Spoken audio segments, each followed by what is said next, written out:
शङ्करांश भूम शङ्करार्यपीठसद्गुरून् शुद्धसत्त्वभासुरान् सुवर्त्मनीतभूसुरान् सर्वभूतसौख्यदान् क्षमाकरान् यतीश्वरान्. சௌந்தர்ய லஹரி பார்த்துருக்கோம். சௌந்தர்யம் என்றால் அழகு, லஹரி அப்படின்னா பிரவாகம், அலைகள். சௌந்தர்ய லஹரி அப்படின்னு அழகுனுடைய அலையாக இருக்கிறது. அழகை ஏன் பார்க்கணும் அப்படின்னாக்க சுகத்தை கொடுக்கக்கூடியதாக இருக்கக்கூடியது. சரி, சாதாரண அழகுக்கு சுகத்தை கொடுக்கக்கூடிய சாமர்த்தியம் இருக்கனாக்க அம்பாளுடைய அழகானது எந்த சுகத்தை ஆனந்தத்தை கொடுக்கும் என்றால் பேரானந்தத்தையே கொடுக்கக்கூடிய வல்லமை உடையதாக இருக்கிறது. ஒரு குருவை கொடுத்து அதன் மூலமா சாஸ்திரத்தை கொடுத்து அதன் மூலமா பேரானந்தத்தை அனுபவிக்க செய்யக்கூடியதான வகையில நமது ஆச்சாரியாளானவள் எப்படி எழுதினார், இந்த அம்பாளுடைய பிரபாவங்களை வைத்துக் கொண்டு மந்திர சாஸ்திரத்தையும் போற்றுகிறார். தியான பயிற்சியையும் கொடுப்பதற்காக இப்படி ஒரு எழுதினார். இப்படி அம்பாளிடம் சரணடைந்து பக்தி பண்ணக்கூடியவர்களுக்கு அந்தக்கரண சுத்தியானது நிச்சயமாக ஏற்படும் பக்தியின் மூலமாக. அதன் மூலமாக சாஸ்திரத்தினுடைய துரூகமான விஷயங்கள் எல்லாம் இவர்களுடைய மனசுல பளிச்சென்று அந்த அம்பாளின் அனுகிரகத்தினால புரிய ஆரம்பிக்கும் என்ற தாற்பயத்தை வைத்துக் கொண்டு எழுதப்பட்டது இந்த சௌந்தர்ய லஹரி இல்லையா. அதுல இப்ப ஒரு பார்ட்டா வர்ணித்துக் கொண்டே வருகிறார். ஒவ்வொன்றுத்துக்கும் ஒரு சிக்னிபிகன்ஸ், ஒரு மந்திர சாஸ்திரம், ஒரு பீஜ மந்திரங்கள், ஒரு பலன்கள் இப்படி இருக்கா மாதிரி எழுதி கொண்டே வந்துட்டு இருந்தார். முதல்ல அம்பாள் வெளியில வந்த மாதிரி சிதக்னி குண்ட சம்பூட்டா தேவகாகிய சமுத்தியதாம அம்பாளுடைய ஆவிர்வாவம், அவளுடைய நெற்றி, அவளுடைய புருவங்கள், அவளுடைய கண்கள், அவளுடைய அந்த கண்கள்ல இருக்கக்கூடிய அந்த கடாட்சம் இல்லையா. அதற்கு பிறகு அவளுடைய நாசாபரணங்கள், அதற்கு பிறகு அவளுடைய அதரங்கள், அதற்கு பிறகு அவளுடைய சுபுக்கம், இப்படி எல்லாத்தையும் பண்ணிக்கொண்டே வந்து கொண்டிருக்கும் பொழுது அம்பாளுடைய மாபகங்களுடைய வர்ணனையும் பண்ணிக்கொண்டே வந்தார். அப்பொழுது அம்பாளுடைய சிறுத்த இடையை சொல்லிக் கொண்டிருக்கார். சாதாரணமா கவிகளுடைய மரபு என்னன்னா இடை ரொம்ப சிறுத்ததாகத்தான் வர்ணிக்கிறதுன்றது வழக்கம். இடுப்பு எப்பொழுதுமே சின்னதாகத்தான் வர்ணிப்பது கவிகளுடைய சம்பிரதாயம். அந்த சம்பிரதாயத்தை அனுசரித்து அம்பாளுக்கும் இடுப்பானது ரொம்ப கிருஷமாக இருக்கிறது அப்படின்னு சொல்றதுக்காக வந்தார். அது மட்டும் இல்ல, அந்த அம்பாளுடைய ஸ்தனங்கள் பாரத்தினால ரொம்ப சிரமமாயிட்டான். அதனால என்ன ஆச்சுன்னா முதுகெலும்புல கொஞ்சம் வெயிட் இருந்ததுனால அம்பாள் கொஞ்சம் குனியஞ்சா மாதிரி இருக்கலாம். அந்த மார்பகத்தினுடைய காட்டின்யமும் குறைந்ததான ஒரு இடையும் வைத்துக் கொண்டிருக்கிறதுனால அம்பாள் எப்பொழுதுமே குனிந்ததாக காணப்படுகிறாளாம். இது சாமுத்திரிகா லட்சணத்துல ஸ்திரீகளை வர்ணிக்கக்கூடியதான ஒரு விஷயம். அவ எப்பொழுதுமே கொஞ்சம் வளைஞ்சி இருப்பா அப்படின்ற விஷயத்தை மனசுல வைத்துக் கொண்டு இதை சொல்றார். இப்படி இது எப்படி அந்த முதுகெலும்புனால கொஞ்சம் வளையறால இந்த வளைதல் எனக்கூடிய இந்த செய்கை நமக்கு என்ன பாடத்தை கொடுக்கறது? அம்பாள் வளையறா, அது இருக்கட்டும், நமக்கு என்ன அதனால அப்படின்னா வினயம். வித்யா ததாதி வினயம் இல்லையா. வித்தியானது நமக்கு வினயத்தை கொடுக்க வேண்டும். எவ்வளவுக்கு எவ்வளவு படிக்கிறோமோ அவ்வளவுக்கு எவ்வளவு வினயம் வரணும் இல்லையா. வினய பிரதிபாதனம் அப்படின்றதுதான் இதுல சொல்லக்கூடியது. அந்த ஹம்பிளாக இருக்கக்கூடியது இல்லையா. பிக்கஸ்ட் வர்ச்சு எது அப்படின்னு கேட்டான்னாக்க இந்த உலகத்துல எது அப்படின்னா ஹம்பிளா இருக்கிறது அப்படின்றது ரொம்ப ஹியூமிலிட்டின்றது ரொம்ப முக்கியமான. வித்யா வினய சம்பன்னே பிராமணோ கவிஹஸ்தினி அப்படின்னு ஆச்சாரியார் சொல்றாரு. இத எல்லாரோடையும் அனுபவிக்க வேண்டியது. இந்த செல்ஃப் பூஸ்டிங் அப்படின்றது இருக்கு இல்லையா, இது தர்மமே ஆகாது அப்படின்னு. அதனாலதான் சுபாவமாக அது வரணும். எப்படி சுபாவமாக வரணும் அப்படின்னாக்க கற்றது கைமண் அளவுன்னு தெரிஞ்சுக்கணும் இல்லையா. அவர் ஆபஸ்தம்பர் என்ன பண்ணார், ஒரு ஜென்மா முழுக்க வேதத்தை படிச்சு கொண்டே இருந்தார். பரமசிவன் வந்தார், என்ன சுவாமி இப்படி சதா சர்வ காலமும் லைஃப் முழுக்க இப்படி படிச்சுட்டே இருந்தாருனாக்கா போதும் படிச்சது, நீங்க தான் உபநிஷதெல்லாம் படிச்சாச்சு, சரீரத்தை எடுத்துக்கிறேன்னு கெஞ்சினார் பரமசிவனை. இல்ல இன்னும் ஒரு ஜென்மா வேணும், நான் ஒண்ணுமே படிக்கல, என்ன எப்ப பார்த்தா நான் படிக்க வேண்டியது இது பாருங்க, ஒரு மலையை காமிச்சு இவ்வளவு இருக்கு, நான் இவ்வளவுதான் படிச்சிருக்கேன்னா ஒரு வருஷம் முழுக்க படிச்சிருக்க, ஒரு நிமிஷம் வேஸ்ட் பண்ணாம படிச்சிருக்கேன். நீ 365 நாள் இன்ட்டு 24 hours இன்ட்டு 100 years எவ்வளவு நாள் படிக்கிறது? படிச்சா இல்ல எனக்கு இன்னும் ஒரே ஒரு ஜென்மா கொடுத்துருங்க போதும் அப்படின்னு. சரி, நீ வாஸ் கிராண்டட் ஒரு ஜென்மா அவஸ்தம்பருக்கு. அவர் வாட்டுக்கு படிக்க ஆரம்பிச்சார். படிச்சுட்டே இருக்காரு.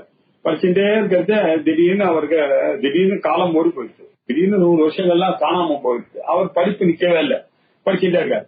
திருப்பியும் பரமேஸ்வரன் வந்தான்னா ரொம்ப கஞ்சதா இருக்கும். இல்ல இப்பதான் எனக்கு உண்மையிலேயே நல்லா புரிய ஆரம்பிச்சிருக்கு. 100 வருஷம் 200 வருஷம் படிச்சாதான் கொஞ்சம் நிஜமா அவ்வளவு வேதத்தினுடைய கிரேட்னஸ் நமக்கு தெரியறது. எனக்கு கொஞ்சோண்டு இன்னும் கொஞ்சம் ஒரே ஒரு லைஃப் தான் போதும் அப்படின்னு சொன்னோம்னா, சரி எதடா இப்படி படிப்புல ஆசையா இருக்காருன்னு கொடுத்துட்டாரு. அப்புறம் 3வது முடிக்கும்போது பரமேஸ்வரன் வந்து இல்ல இந்த எண்ணமானது உனக்கு போகவே போகாது. நான் இன்னொரு ஜென்மா கொடுத்தா கூட அதை ப்ரூவ் பண்றதுக்கு தான் நான் ஜென்மா கொடுத்தேன். எத்தனை ஜென்மா நீ படித்தாலும் உனக்கு போதவே போதாது. ஏன்னா நீ படிக்க வேண்டியது அவ்வளவு இருக்கு. கட்டுறது கைமண் அளவு 3 பிறவியில 24 × 365 × 100 படிக்கிற அளவு படிச்சா கூட நீங்க ஒரு சிட்டிக்க தான் படிக்க முடியும். இதுதான் உண்மை அப்படின்றதை உணர வைக்க வேண்டும் ஊருக்குன்றதுனாலதான் ஆபஸ்தம்பனுடைய வரலாறு காமிக்கிறது. அவ்வளவு சூத்திரங்கள்லாம் எழுதினவர், கிரீக்கிய சூத்திரங்கள்லாம் எழுதினவர். அப்பேற்பட்ட கிருஷ்ண யஜுர்வேதத்துல தலையில வச்சு கொண்டாடப்படக்கூடியதான் மெத்த படித்தவர்னு சொன்னா ஆபஸ்தம்பரம். அவருக்கு என்ன ஒரு எண்ணம்னா, அவர் படிச்சது ஒண்ணுமே இல்லைன்னா நாமெல்லாம் நான் கொஞ்சம் நினைச்சு பார்க்கணும். நம்ம எல்லாம் படிச்சேன்னு சொல்றதுக்கு கூட முடியாது இல்லையா, நினைக்க கூட முடியாது படிச்சிருக்கான்னு. அவ்வளவு தூரத்துக்கு படிப்பு ஏற ஏற ஏற என்ன ஆகுது இவனுக்குன்னா, அறிவு வளர வளர ஐயோ நம்ம ரொம்ப பின்னாடி இருக்கோமே. நிறைய படிக்கிறவனுக்கு நிறைய ஹியூமிலிட்டி வந்துடும். ஆனா இந்த லௌகீக படிப்பு அப்படி இல்ல, படிக்க படிக்க அவனுக்கு திமிரி ஏறி போய்விடும். சாஸ்திர படிப்புல என்ன ஒரு ஆச்சரியம்னா, அது இன்வெர்ஸ்லி ப்ரொபோர்ஷனல். அது நீங்க படிக்க படிக்க உங்களுக்கு வினயம் ஜாஸ்தி ஆகிட்டே இருக்கும். ஐயோ இதெல்லாம் தெரியாமையே இருந்துட்டோமே அப்படின்னு நாள் முழுக்க அவன் வருத்தப்பட்டு கொண்டே இருக்க வேண்டியதுதான். இவ்வளவு விஷயங்கள் இருக்கு. ஒரு தர்க்கம்னு எடுத்துட்டாக்க ஒரு 1000 புக்கு இருக்கு. வியாகரணம்னு எடுத்துட்டா ஒரு 1000 புக்கு இருக்கு. மீமாம்சான்னு எடுத்துட்டா அதுல ஒரு 1000 புக்கு. வேதாந்தம் எடுத்துட்டா ஆயிரக்கணக்கான புக்கு. இது எப்படி ஒரு மனுஷனுடைய லைஃப்ல படிக்க முடியும்? இவ்வளவு படிக்காம நம்ம எப்படி படித்தான்னு வெளியில சொல்லிக்க முடியும்? படித்தவன்னு வெளியில சொல்லிக்க முடியாத அளவுக்கு நம்ம ஊர் படிப்பு இருக்கு இல்லையா? இதெல்லாம் தான் பார்த்து மெக்கால ரொம்ப கோபப்பட்டான். என்னடா இந்த பசங்க இவ்வளவு படிச்சுட்டு நம்மள மதிக்கவே மாட்டாங்க அப்படின்னு பயந்துட்டார். இவ்வளவு படிப்பு இருக்கு. அதனால இந்த வினயத்தை சொல்லக்கூடியதுதான் இந்த ஸ்லோகம் அப்படின்றதுதான் முக்கியம். இதனுடைய அம்பாளுடைய வினயமானது எப்படி சொல்றாரு அப்படின்னாக்க, நமன் மூர்த்தேக, அம்பாளுடைய வடிவமே இப்படி வளைஞ்சேதான் இருக்கு. நமக்கு இதை கத்துக் கொடுக்கற மாதிரி இப்படி இருக்கு. அந்த நாரி திலக்கமாக இருக்கக்கூடிய, அந்த சைலபுத்திரியாக இருக்கக்கூடிய அம்பாள், இப்படி இருக்கக்கூடிய அம்பாளுடைய அந்த ஒடிஞ்சி அம்பாளுக்கு இப்படி இருக்கிறத பார்த்தா, நதி இருக்கு, நதியில எப்ப பார்த்தாலும் தண்ணி வந்து அந்த கரையை அடிச்சுட்டே இருக்கு. கொஞ்சம் கொஞ்சமா அது அரிச்சுட்டே இருக்கு. அந்த மண்ணெல்லாம் அரிச்சுட்டே இருக்கு. அந்த இடத்துல இருக்கக்கூடிய மரம் ஒண்ணு இருக்கு. அந்த மரமானது எப்படி இருக்குன்னா அப்படியே கவுந்து அப்படி ஒடிகிற மாதிரி அப்படி இருக்கு. அதுக்காக பார்த்தான்னாக்கா ஐயோ இது இன்னும் கொஞ்சம் இந்த மரம் வந்ததுன்னா இது ஒடிஞ்சிடுமோ அப்படின்னு பயப்படுற மாதிரி அம்பாளுடைய இடையானது அப்படி ஒடிகிற மாதிரி இருக்கான் எப்ப பார்த்தாலும். எதனால அம்பாள் மேல இருக்கக்கூடிய மார்பங்களுடைய கீர்த்தியினாலையும் அம்பாளுடைய இடையானது ரொம்ப குறைவா இருக்க, ஐயோ இப்ப என்ன பண்றது, ஒண்ணும் ஆகக்கூடாது அம்பாளுக்கு அப்படின்னு எல்லாருமே சேர்ந்து ஐயோ எங்க அம்பாளுக்கு ஒண்ணும் நடக்கக்கூடாது அப்படின்னு பிரார்த்தனை பண்றாளாம் எல்லாரும். அப்படி ஒரு பார்வை பார்த்தார் ஆதிசங்கரர். நிசர்க க்ஷீணஸ்ய நாரி திலக சைலத்தனையே, அந்த நாரி திலகம் அப்படின்னாக்க பெண்கள்லயே வசதியாக பெண்ணரசி மங்கையர் திலகம் அப்படின்னு சொல்றாரு இல்லையா. மங்கையர் திலகமே சைலத்தனையே இல்லையா, மலையினுடைய பெண்ணே, மலை மகளே. எல்லாருக்குமே எல்லா ஸ்திரீகளுமே அழகான ஸ்திரீகள் எப்படி இருப்பாங்க? நிசர்கா க்ஷீணஸ்ய, நிசர்கம்னாக்க இயற்கையாகவே பெண்கள் எல்லாம் கொஞ்சம் வளைஞ்சுதான் இருப்பாங்க, நிமிரா நேர இருக்க மாட்டாங்க. இயற்கையிலேயே வளைந்ததாக இருக்கக்கூடியவர்கள் தனதடபரேன கிளேமஜுஷா, அம்பாளுடைய ஸ்தனங்கள் கடினமான ஸ்தனங்களாக இருக்கக்கூடிய பாரேன அந்த பாரத்தினால கிளமஜுஷா ரொம்ப சிரமப்படுறது, ரொம்ப மெலிந்து இருக்கிறதுனால ரொம்ப சிரமப்படுற மாதிரி இருக்கு இந்த உடம்பு. அதனால அம்பாள் என்ன பண்ணா அந்த சிரமத்தை போக்கிறதுக்காக கொஞ்சம் புனிதா, இன்னும் கொஞ்சம் புனிதா நமன் மூர்த்தேகே அப்படி கொஞ்சம் வளைஞ்சதாக இல்லையா இருக்கக்கூடிய ஒரு வணங்கிய வடிவாக இருக்கிறாள், சற்று வணங்கிய வடிவோட இருக்கிறார். ஷனகைஹி திருப்திய தெய்வ, மெல்ல மெல்ல முறிந்து விட போற மாதிரி ஷனகைஹி திருப்திய தெய்வ திருப்தியதி, ஐயோ உடஞ்சு போயிடுமோ அப்படின்னு இருக்கு. அது எப்படி இருக்கு அப்படின்னாக்க திருடி தட்டனி தீரதருணா திருடித தட்டனி தீரதருணா, இப்படி வெள்ளப்பெருக்குனால அது என்னாச்சு கொஞ்சம் கொஞ்சமா திருடித்தமாகி அப்படி ஆயிடுச்சு முன்னாடி. அதனால அது எங்க கிட்டக்க வந்துருமோ அந்த மரத்துக்கிட்ட வந்துருமோ, மரம் ஏற்கனவே அது வளைஞ்சி இருக்கு இல்லையா. இப்படி கடிநீர் தீர தருணா, வெள்ளப்பெருக்குனால இடிக்கிறா குறைஞ்சு போற மாதிரி இருக்கக்கூடிய அந்த மரம், தரு அப்படின்னா மரங்கள், அந்த தருணா இந்த திருடித்த வெள்ளப்பெருக்குனால உடஞ்சிடுமோ அப்படின்னு அந்த தட்டனி தீரத்துல அந்த வெள்ளப்பெருக்குனால இருக்கக்கூடிய தருணா அந்த மரத்துக்கு சமாவஸ்தான் தேம்னஹா சமாவஸ்தாக தேம்னஹா அப்படின்னாக்க அந்த அந்த நதிக்கரையில அந்த மரமானது சம அவஸ்தா, மரத்துக்கு இணையான நிலையில அம்பாள்னு இருக்கிறாள். அதுதான் அவ ஒரிஜினோன்னு அங்க எப்படி பயமா இருக்கோ அதே மாதிரி சமான அவஸ்தால இருக்கக்கூடிய அம்பாளை பார்த்தோன்னே இவருக்கு என்ன தே மத்திய, உன்னுடைய இடையானது சிரம் ரொம்ப நாளைக்கு குஷலம் பவத்து, உன்னோட இடை நீண்ட கால நலமோட இருக்கணும் அப்படின்னு சொன்னார். தேவிக்கு இயற்கையாகவே மெலிந்த இடை, பெரிய ஸ்தனங்கள், அந்த பாரத்தினால ரொம்ப சிரமமா இருக்கு. அந்த சிரமத்தின் காரணமாக அவள் கொஞ்சம் வணங்கின வடிவாக இருக்கிறாள். அதனால மெல்ல மெல்ல அந்த இடம் ஒழிஞ்சிட்டுனா என்ன பண்றதுன்ற பயம் வருது. இது எப்படி இருக்குன்னா வெள்ளப்பெருக்கின் காரணமா உடையக்கூடிய கரையில இருக்கக்கூடிய மரத்தை பார்த்தா எப்படி இருக்கோ அப்படி இருக்கு. ஆகையினால அந்த மாதிரி நிலமும் உனக்கு வந்துடக்கூடாதுன்றதுக்காக இடைக்கு நீண்ட காலம் நலமாக கூடியதான ஒரு சௌபாகியம் உனக்கு ஏற்பட வேண்டும் அப்படின்னு ஆச்சாரியால் நலம் சேர்வதற்காக வாழ்த்துகிறார், பிரார்த்தனை பண்றார். இது எப்படி சார் பண்ண முடியும்? அம்பாள் தான் நமக்காக பிரார்த்தனை பண்ணாருனாக்கா அது நியாயம். அம்பாள் எனக்கு கொடுத்தா தீர்காயுஷா இருக்க, ஒடிஞ்சு போகாம இருப்பா வாழ்க்கையில அப்படின்னு என்ன சொன்னா நியாயம். அம்பாளை போய் நான் சொன்னான்னாக்கா அது என்ன நியாயம்னா அப்படி இல்ல. பரஸ்பரம் பாவயந்தா, நீங்க எவ்வளவுக்கு எவ்வளவு பகவானை ஆராதிக்கிறார்களோ, எவ்வளவுக்கு எவ்வளவு ஹோமங்கள்லாம் பண்றீங்களோ, எவ்வளவுக்கு எவ்வளவு ஊர்ல யாகங்கள்லாம் நடக்கிறதோ அவ்வளவுக்கு அவ்வளவு மழை வருது, அவ்வளவுக்கு அவ்வளவு தேவர்களுடைய அனுக்கிரகம் வருது. பரஸ்பரம் பாவயந்தா அப்படின்னு பகவத்கீதையில சொன்னாரு இல்லையா. அதனால உங்களுடைய பக்திக்காக தான் பகவான் காத்துட்டு இருக்காரு, பகவானுடைய பக்திக்காக தான் பக்தர்கள் காத்து கொண்டிருக்காரு. இது பரஸ்பரம், இது எதிரழித்து எதிராயின்னு ஒரு பிலாசபி. அதுவும் நீங்க வைஷ்ணவ பிலாசபி எல்லாம் கேட்டா அவளுக்கு பகவானை விட பாகவதால் தான் வசதி அப்படின்னு தான் சொல்றாங்க. பகவானை விட பாகவதால் தான் வசதி. தைத்திரிய உபனிஷத்துல ஒரு இது வரும், யோ வேத லிஹிதம் குஹாயாம் பரமே வியோம சோஷ்ணுதே சர்வான் காமான் சஹ, சர்வான் காமான் சஹ அப்படின்னு இந்த காமனைகளுக்கெல்லாம் ஒன்னும் இது இல்ல, அந்த பிரம்மத்தை அறிவதுதான் நியாயம் அப்படின்னு நம்ம எல்லாம் வியாக்கியானம் பண்ணிட்டு இருக்கோம். அவ என்ன சொன்னா, சகல கல்யாண குணங்களோட இருக்கக்கூடிய இந்த குணங்களுக்கு தான் வேல்யூ ஜாஸ்தி, அந்த வியக்திக்கு பகவானுக்கு ஒன்னும் வேல்யூ கிடையாது, பகவானுடைய அனந்த கல்யாண குணங்கள் தான் வந்திருக்கு அப்படின்னு சொன்னார். அப்போ நம்ம சொன்னா இந்த சகான்ற வார்த்தை இருக்க நம்ம எப்போ போடுவோம் தெரியுமோ இல்லையா, கூட வந்ததுன்னு எங்காத்துக்கு மாப்பிள்ள வந்தார், ஒரு பெரிய பொட்டியோட வந்தாருன்னாக்கா யார் இம்பார்ட்டன்ட்?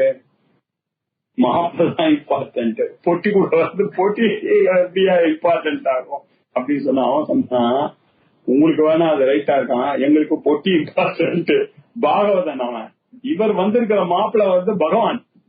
பகவானை விட பாகவதற்கு தான், அந்த பொட்டிக்கு தான் இம்பார்ட்டன்ஸ் எங்களுக்கு அப்படின்னு சொல்றது. அந்த மாதிரி சொன்ன ஒரு ஜோக்கு சொன்ன. இப்படி அம்பாளுக்கே நம்ம பண்றதுன்றது ஒண்ணும் அதிசயம் இல்லை. யோசிச்சு பார்த்தா நமக்கு அந்த உரிமை இருக்கு. நம்ம அம்பாள் நல்லா இருக்கணும் நம்ம நினைக்கிறதுல என்ன தப்பு? என்னுடைய நினைப்பு தடுக்கிறதுக்கு நீங்க யாரு? நான் அப்படித்தான் நினைப்பேன் அப்படின்னு ஆச்சாரியாரு எழுதியிருக்காரு இல்லையா? அப்படி ஒரு விசேஷமான ஒரு ஸ்லோகம். இதுல நிறைய சுவாரஸ்யமான விஷயங்கள்லாம் இருக்கு. நாரி திலக சைலத்தனையே அப்படின்னு கூப்பிடுறாரு. பெண் குல திலக்கம், மங்கையர் குல திலக்கமாக இருக்கக்கூடிய சைலத்தனையே, பர்வதராஜனுடைய புத்திரியே, பார்வதியே அப்படின்னு அட்ரஸ் பண்ணார். நிசர்க க்ஷீணஸ்ய சுபாவேன அதிகிருஷ்ய அப்படின்னு லட்சுமி தர. பை நேச்சரே ரொம்ப கிருஷமா இருக்கு. அதிகிருஷம் சார். பெண்கள், அழகிய பெண்களுடைய இடையானது பை நேச்சர் அதிகிருஷமாக தான் இருக்கும். அது மட்டும் இல்ல, அம்பாள் விஷயத்துல தன தடபரேன குச்சதர பாரேன இல்லையா? அம்பாளுடைய அந்த பாரத்தினால அது என்ன பக்கம் அந்த பாரத்தினால கிளாந்தி மதஹா சன், அதனால ரொம்ப சிரமத்தை அனுபவிக்கிறார். அதனால அவளுடைய உடம்பு என்னாச்சு, கொஞ்சம் நமன் மூர்த்தே, அவளுடைய மூர்த்தியானது, அவளுடைய வடிவமானது கொஞ்சம் வளைந்ததாக காணப்படும். அதனால ஷனகைஹி, மெல்ல மெல்ல ஸ்தோகம், மெல்ல அது என்ன இத மாதிரி போயிட்டே இருந்ததுன்னா என்ன ஆகும்? கொஞ்சம் கொஞ்சமா வாழ்ந்துட்டே இருந்தா அதான் உடஞ்சிடாதோ முதுகெலும்பு, பயமாக அப்படின்னு ஒரு பயம் வந்துருது. திருடயத்தீவ இல்லையா? வித்தியமான செய்வ, அது ஒடிந்து போயிடுமோ அப்படின்னு இருக்கு. திருச்சித்த தட்டணி தீரத ருணா பக்ன வாகின்யா தீரே விருட்சா தேன அப்படின்னு அதுக்கு அர்த்தம் பண்றார். அந்த கொஞ்சம் கொஞ்சமா அந்த வாகினியானது பக்னம் பண்ணிட்டே வந்துட்டு இருக்கு. அந்த மண்ணெல்லாம் அரிச்சுட்டே வந்துட்டு இருக்கு சார். இந்த ரேட்ல போச்சுன்னா அந்த முனையில இருக்கக்கூடிய அந்த மரம் ஊழ்ந்துட்டுனா என்ன பண்றது அப்படின்ற கவலை இருக்கு. அது மாதிரி சமாவஸ்தா தேம்னஹா துல்யாயாம் அவஸ்தாயாம் ஸ்தைர்யா யஸ்ய, சமநிலையில நிற்பதுமாக இருக்க வேண்டும் அப்படின்றதுக்கு உன்னுடைய இடைக்கு ஒரு ஸ்ட்ரென்த் வரணும். தே மத்தியஸ்ய, உன்னுடைய இடைக்கு சிரம் அப்படின்னா பகுகாலம், நீண்ட காலம், குஷலம் பவது, கேமத்தை உண்டு பண்ணட்டும். உங்களுடைய இடை ஆனது க்ஷேமமாக இருக்க வேண்டும். பல்லாண்டு காலங்கள், பல்லாண்டு பல்லாண்டு பல கோடி நூறாண்டுன்னு பாடுறாங்க. பகவானுக்கு எதுக்கு பல்லாண்டு? அவர் தானே நமக்கு பல்லாண்டு வாழணும்னு சொல்லணும். அதுதான் சார் பக்தி. அந்த பக்தியை புரிஞ்சுட்டாதான் ரசமே. எப்படி பண்றாரு பாருங்க. அந்த வைணவர்கள்லாம் பல்லாண்டு பாடாம இருப்பாளா? கோவில்ல பார்த்து பகவானை பார்த்து பல்லாண்டு பல்லாண்டு பல கோடி நூறாண்டு பாடணும், சிந்தோர் மணிவண்ணா அப்படின்லாம் பாடுறாள. அவளுடைய பக்தியை பார்க்கணும். ஆனா அந்த மாதிரி ஆச்சாரியால் அந்த பக்தியினால அம்பாள் நன்னா இருக்கணும் அப்படின்னு நினைக்கிறார். அந்த இடையானது ஒடியாம இருக்கணும். உங்களுக்கு நிறைய பகுகாலம் நீங்க க்ஷேமமாக இருக்கணும். பல்லாண்டு பல்லாண்டு 100 ஆண்டு நீ இருக்கணும் அப்படின்னு வேண்டினார் அப்படின்னு பார்க்க வேண்டியதான ஒரு யோகம். இதுல என்ன அவர் சொல்றாருன்னா, கரம் உடையாம மரம் சாயாமல் திடமாக இருக்க வேண்டும் அப்படின்றதுதான் இங்க. அந்த கரை உடையக்கூடாது, மரமும் சரியக்கூடாது. அப்படின்னாக்கா என்ன அர்த்தம்? உங்களுடைய முதுகெலும்பும் போகக்கூடாது, உங்க அழகும் கிடக்கூடாது.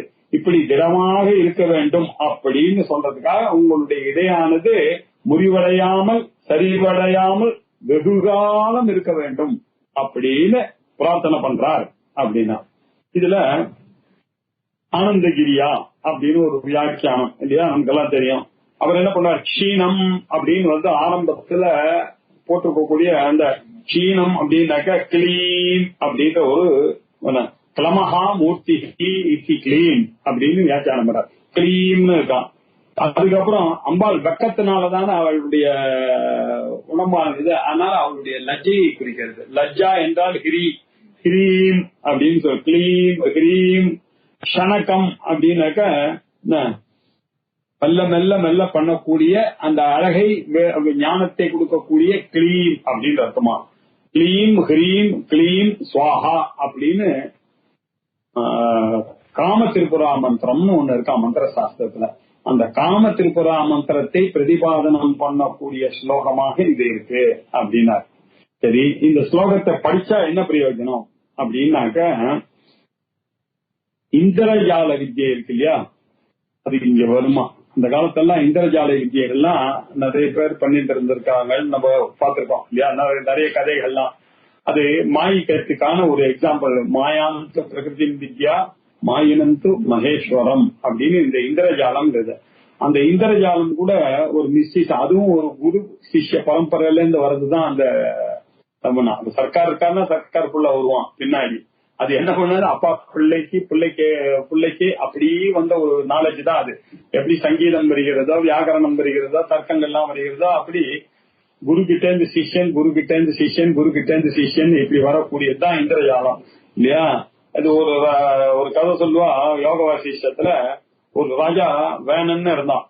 அந்த ராஜா வேணன் ராஜாவுக்கு என்ன பண்ணா, ஒரு மாந்திரிகன் வந்தான். உனக்கு என்னப்பா தெரியும் அப்படின்னு கேட்டான். என்னப்பா தெரியும் அப்படின்னு கேட்ட உடனே அவன் என்ன பண்ணா, ஒரு புகைய போட்டு அந்த மயில் தொகையினால அதை அடிச்சானா. அந்த புகை ராஜா மேல பட்டது. ராஜா வந்தவொடனே சுகமான தூக்கம், நித்திரைக்கு போயிட்டாரு. அவரு தூக்கத்துல போனாருனாக்க அவருக்கு கனவு வந்தது இல்லையா. அந்த கனவுல அவரு யாரையோ கல்யாணம் பண்ணிக்கிற மாதிரி கனவு வந்தது. அதுக்கப்புறம் இங்க இருந்து ஊர்ல ஒரே பஞ்சம் வந்துடுச்சு, சாப்பாட்டுக்கு இல்லாம ரொம்ப கஷ்டப்படுறாரு. ஓஹோன்னு இருந்த ராஜா எங்க பார்த்தாலும் அவர் குதிரையில போறது என்ன, வரணும் என்ன, அப்படி எல்லாத்தையும் ஜெயிச்சுட்டே வந்தக்கூடிய ராஜா. இதெல்லாம் எப்ப நடக்கிறது? கனவு. ஒரு நிமிஷ கனவுல காலபேதம் பாருங்க, ஒரு ஜெனரேஷனே பார்ப்பான். இதெல்லாம் நடந்து சாமம் அவஸ்தப்படுற மாதிரி இருந்து டக்குன்னு முடிச்சுட்டாரு. எழுந்தாரு, நான் ராஜா, பஞ்சம் ஆகுது, பசி ஆகுது, எனக்கு எங்க இருந்து வருதுன்னு பார்த்தா, அப்ப அந்த மெஜிஷியன் அவரு எப்படிப்பா இதெல்லாம் நடந்தது அப்படின்னு கேட்டாரு. இந்த மெஜிஷியன் அவருக்கு சொன்னாராம், சாமி நீங்க ஒரு 4-5 ஜென்மாவுக்கு முன்னாடி ராஜசூய யாகம் பண்ணீங்க. ராஜசூய யாகம் பண்ணும் பொழுது நிறைய பேர் இந்த மனசு வருத்தங்கள்லாம் பட்டார்கள். இந்த ராஜசூய யாகம் யாரு பண்றானோ அவன் ஒரு 12 வருஷத்துக்கு கஷ்டப்படணும். கஷ்டப்படனா தர்மபுத்திரர் எப்படி கஷ்டப்பட்டாரு பாருங்க. தர்மபுத்திரர் எல்லாம் கஷ்டப்பட்டாரு இல்லையா. அந்த ராஜசூய யாகம் பண்ணீங்கன்னா ஒரு 12 வருஷம் படுத்தி எடுத்துவிடும். இதுதான் இல்லை. நீங்க என்ன பண்ணீங்க அப்படின்னா, ராஜசூய யாகம் பண்ணாம அதனுடைய மந்திரங்கள்லாம் வாசிச்சு மனசினாலேயே நீங்க ராஜசூய யாகத்தினுடைய மந்திரங்கள்லாம் படிச்சு பண்ணீங்க. அதனால உங்களுக்கு மானசீகமாக நீங்க பெற வேண்டியதான ஒரு கழிக்க வேண்டியதான கர்மா இருந்தது. அது இப்ப சொப்பனத்தின் மூலமாக கழிந்தது அப்படி இந்த மெஜிஷியன் சொன்னான்னு சொல்ல. இருக்கா இந்த கதை அப்படின்னாக்க, இந்த மெஜிஷியனுக்கு எப்படி இந்த திறமை எல்லாம் வருது அப்படின்னா, இந்த மாதிரி ஸ்லோகங்களை இந்த திப்புர மந்திரங்கள், காம திப்புரா மந்திரங்கள் எல்லாம் உபாசிக்கிறவர்கள் அந்த மெஜிஷியன்கள் அப்படின்றது தெரியுது.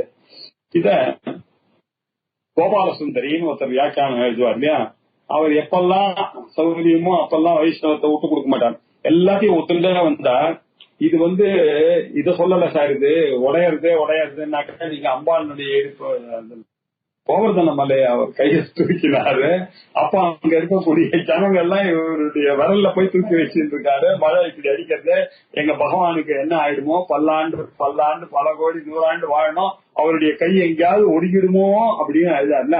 அதை குறிக்கக்கூடியதாக ஸ்லோகம் இது அப்படின்னு அவர் சொன்னார். இப்படி இந்த விசேஷமாக இந்த 79வது ஸ்லோகம். இதுக்கு ஒப்பாக ஒரு அபிராமி அந்தாதியில ஒரு பாடல் இருக்கு, 53வது பாடல். சின்னஞ்சிறிய மருங்கினில் சாத்திய செய்யப்பட்டும் பெண்ணம் பெரிய முலையும் முத்தாரமும் பிச்சி மொய்த்த கண்ணங்கரிய குடலும் கண் 3ம் கருத்தில் வைத்து தன்னந்தனி இருப்பார்க்கு இது போலும் தவநிலையே அப்படின்னாரு. சின்னஞ்சிறிய மருங்கில், மருங்குனாக்க அம்பாளுடைய இடை ரொம்ப சிறுசா இருக்கு.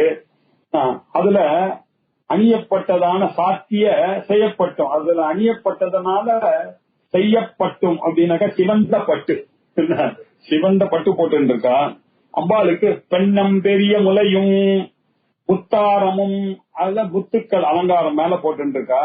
பிச்சி மொய்த்த இல்லையா, பிச்சின்னா மல்லிகை, பிச்சி பூ, மெல்லிசா அந்த வெள்ளிய அடுக்கா கட்டிருக்கான். பிச்சி மொய்த்தது போல இருக்கக்கூடிய அந்த பூவை அம்பாளானவள் கண்ணங்கரிய குழலும் இல்ல கண்ணங்கரிய குழல் அதை வைத்துக் கொண்டு கண் மூன்றும் கருத்தில் வைத்து இல்லையா 3 கண்ணோட இருந்து கொண்டு அப்ப இருக்கக்கூடிய அந்த அம்பாளை கருத்தில் வைத்து என் உள்ளத்தில் வைத்து தன்னந்தனி இருப்போருக்கு தனியாக இருந்து யோகம் செய்ய வேண்டும். இதெல்லாம் ரசிக்கணும். அம்பாளுடைய உபாசனை எல்லாம் தன்னந்தனியாக இருந்து இந்த மாதிரி ஒரு ரூபத்தை மனசுல நினைக்கணும்.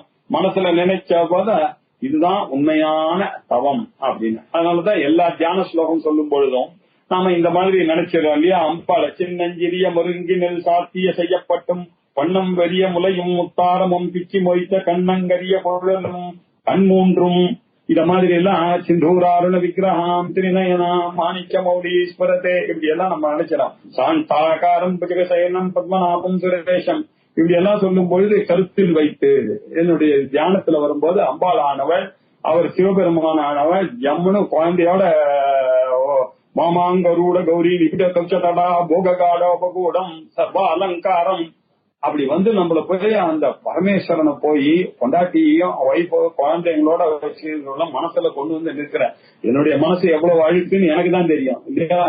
அதுல கொண்டு வந்து நிறுத்திட்டோமேன்ற பதட்டம் வருது. உடனே நம்ம என்ன பண்றோம், உடனே அவருக்கு நம்பாத்துக்கு யாராவது கெஸ்ட் வந்தான்னாக்க எப்படி நமக்கு தூபம் தீபம் நைவேத்தியம் எல்லாம் காமிச்சு வாங்க உட்காருங்கன்னு சொல்லுவோம். அத மாதிரி என் மனசுக்கு வந்து லம் பிருத்திவி ஆத்மனே கந்தங்கள் பியானமா ஆகாஷாத்மனே புங்கயம் வாயுவாத்மனே தூபம் பியானமா ரமணி ஆத்மனே தீபங்கள் பியானமா ஓம் அமிர்தாத்மனே அமிர்த நைவேத்தியங்கள் சம் சர்வாத்மனே தாம்பூலாதி சமஸ்த ராஜோபச்சாரனே அப்படி உட்கார வச்சுட்டு அதுக்கப்புறம் இந்த கான்செப்ட் கருத்தில் வைத்து இத மாதிரி தபஸ் பண்ணணும். இந்த தபஸுக்கு தான் அனுகிரக சக்தி உண்டு. ஆகையினால அம்பாளுடைய பூர்வ அனுகிரகமாக இருக்கக்கூடிய நமக்கு என்ன கழிது இந்த மேஜிக்கல் பவர்ஸ் இந்த சூப்பர் நேச்சுரல் திங்ஸ் எல்லாம் ஏற்படுகிறது அப்படின்னா பிரயோக சாஸ்திரத்துல என்ன சொல்லிருக்கு அப்படின்னாக்க இத ஒரு தங்க தகத்துல நீங்க கிளீம் அப்படின்னு சர்வஜன மோகன பீஜம் அப்படின்னு பேரு. கிளீம் என்று எழுதி அதுக்கு 1000 ஒரு நாளைக்கு 45 நாளைக்கு அதை ஜபம் செய்து அதை ரட்சையா கட்டிண்டா உங்களுக்கு இந்திரஜால வித்யா பாரங்கதத்துவமானது உங்களுக்கு கிடைக்கும் அப்படின்னு சொல்லிருக்கு. யாருக்காவது இந்திரஜாலத்தை அறிந்து கொண்டு அதுல ஒரு பெரிய நிபுணனா ஆகணும்னாக்க இந்த ஸ்லோகத்தை 1000 தடவை 45 நாளைக்கு படித்தானே ஆனால் அவனுக்கு அந்த சக்தியானது ஏற்படுகிறது அப்படின்னு சொல்லி முடிச்சார். இப்படி 79 ஸ்லோகங்களை பார்த்தோம்.